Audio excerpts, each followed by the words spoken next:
অনেক দিন হয়ে গেল কিছু মাখা খাওয়া হয় না। সো আজকে দুপুরবেলাতে বাতাবি মাখা করে খেলাম। সো হ্যালো এভরিওয়ান, কেমন আছো তোমরা সবাই? আজকে গিয়েছিলাম আমি আমার মামা বাড়িতে। সো মামা বাড়ি থেকে বাড়ি আসার পথে এক কাকিমাদের কাছে দেখতে পাই এত বাতাবি। তো সেই বাতাবি দেখে লোভ না সামলাতে পেয়ে আমি তো নিয়ে চলে আসি। সো এই বাতাবিটাকেই আজকে করব মাখা। আচ্ছা, তোমাদের এখানে কি এই লেবুটাকে বাতাবি বলে নাকি অন্য কিছু? কমেন্ট কিন্তু অবশ্যই জানিও। আমি তো ছোটবেলা থেকে বাতাবি নামেই চিনি। চলো তাহলে বাতাবিটাকে মাখা করা যাক। চারটে কাঁচা লঙ্কা নিয়ে অল্প নুন দিয়ে লেবুটাকে ভালো করে মেখে নিলাম। আর এই লঙ্কা ডলতে ডলতে আমার হাতের অবস্থা যে কি হচ্ছিল সেটা তো আমি খুব ভালোভাবেই বুঝতে পারছি। তারপর অল্প চিনি দিয়ে আবার ভালো করে মেখে নেওয়ার পর লাস্টে দিয়েছিলাম কিন্তু লেবু পাতা।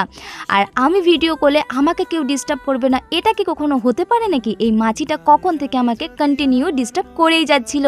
চলো, বাতাবি মাখা তো কমপ্লিট, এরপর টেস্ট করে দেখা যাক। আহা, এই বাতাবির যে কি স্বাদ তোমরা কি করে বুঝবে, খেতে তো অসম হয়েছিল।